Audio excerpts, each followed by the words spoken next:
The international deal allowing the safe export of grain, foodstuff and fertilizers from Ukraine has been extended. Turkey and the United Nations confirm that the Black Sea Agreement will continue for another 4 months under the same conditions. It's been created to alleviate the global food shortage because of the war in Ukraine, and it's due to expire on Friday. Those involved in negotiating the agreement are Ukraine, Russia, Turkey and the UN, and all parties agree that new arrangements can be made at the end of the winter. So far, more than 11 million tons of grain have been exported from Ukrainian ports since July. Poland is strengthening its military force along its border with Ukraine in the wake of Tuesday's blast, which killed 2 people.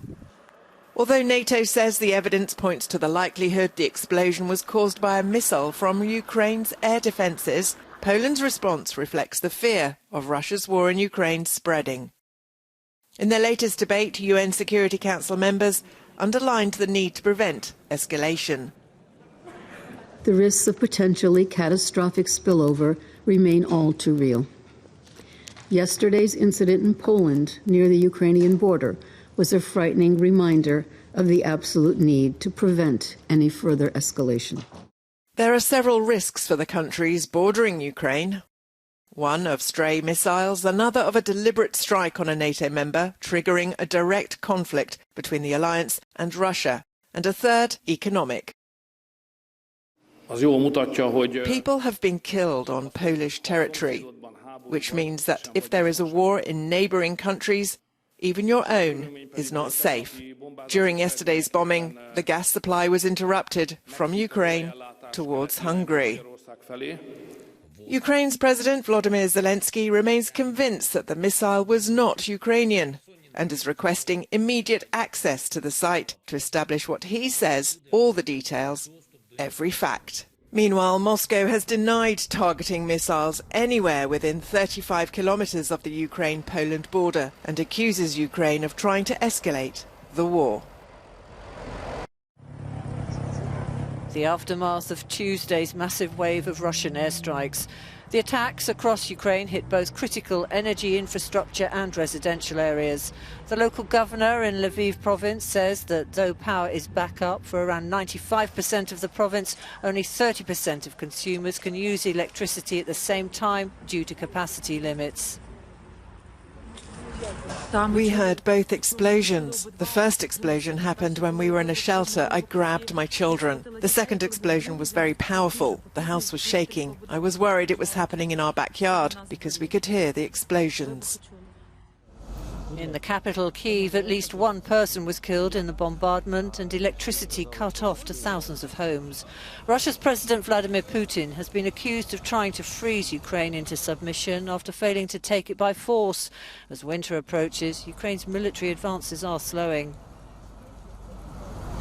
The probability of a Ukrainian military victory, defined as kicking the Russians out of all of Ukraine, to include what they define or what they claim as Crimea, the probability of that happening anytime soon is not high, militarily. Russia's defense ministry has published footage of its so-called kamikaze drones, which it used in Tuesday's barrage of strikes. Russia says it only targets energy or military infrastructure. Serbia, Hungary and Austria have agreed to bolster their fight against illegal immigration. The leaders of the 3 countries signed what they called a Memorandum of Understanding. It commits them to a variety of measures, including sending more than 100 men with vehicles equipped with night vision cameras and drones to the border with North Macedonia. Weil eines sich jetzt ganz deutlich zeigt, das Asylsystem der Europäischen Union. The EU's asylum system has failed. Wir sind an einem Punkt angelangt, wo Einzelstaaten. We have come to the point where individual EU countries are looking for new forms of partnership outside what is possible in the EU. Dessen, was innerhalb der Europäischen Union möglich ist. Last September saw a 141% spike in detections of migrants on the Western Balkans route into the EU via Turkey, Bulgaria, North Macedonia and Serbia. Europe's handling of migrants is causing friction between EU states. In the Mediterranean, France and Italy disagreed over how to handle a ship full of migrants that had crossed from North Africa. When Italy refused to allow the charity-run vessel into port for 2 weeks, France stepped in, allowing it to dock in Toulon. The Republicans have gained control of the US House of Representatives with a slim majority on Wednesday. They formally captured the 218 House seats needed to claim majority as vote counting continued for over a week. Several close races remain undecided and will determine the final size of a Republican majority in the lower chamber of the US Congress. Control of the House will give the Republican Party a veto on US President Joe Biden's agenda for the next 2 years. The gains fall short of the red wave Republicans predicted. A European gas price cap to help consumers is being proposed by a dozen EU countries, but the plan's opposed by the Netherlands and Germany, who fear providers will sell their natural gas elsewhere. The EU Commission proposes a temporary gap and says EU members should buy gas together to bring down the price. If energy ministers can't agree next week, heads of government will have to decide in mid-December. The problem is the gas prices are going sky high. At a certain point you can't keep up anymore. I'm paying €1,400 per month now. Soon that could be 12,000 or 13,000 euros. That's the expectation for November, and it's impossible to go on like that. A few days ago, the Dutch government decided to offer cheap loans to bakers willing to swap gas ovens to electric ones. But that's not a solution for Jack van Roon.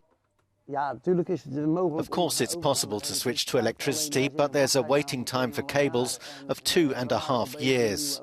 We were already busy with trying to get new ovens, but that would have been an investment of €500,000, which causes too much insecurity in the last 17 years that I'll be working.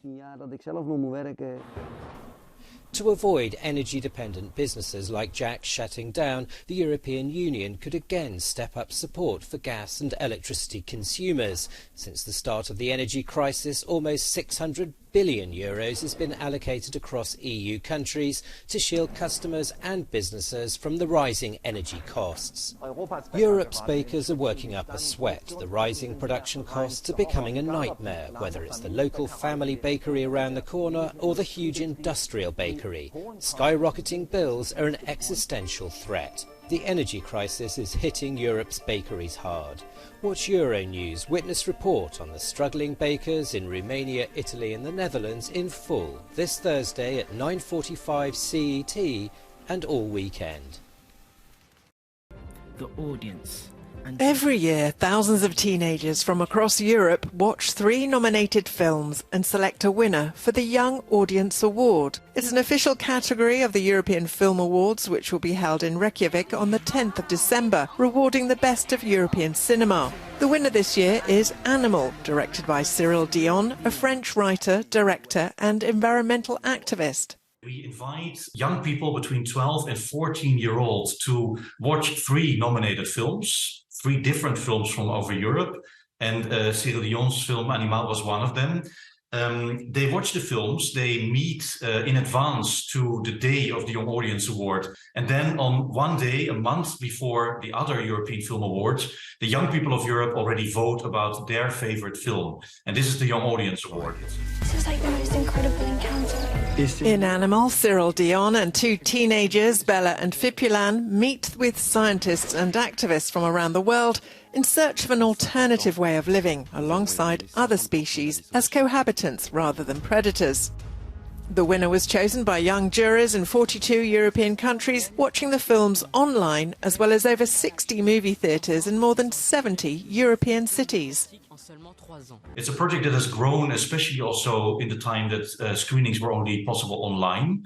It was much easier to reach a lot of young people that could not come to the cinema. And actually now for them it feels much more natural to either go to the cinema or still watch the films online. Animal and the other 2 nominated films, Comedy Queen from Sweden and Dreams Are Like Wild Tigers from Germany, can be seen on Young Audience Awards website. The other European Film Awards will be presented in Reykjavik on December the 10th.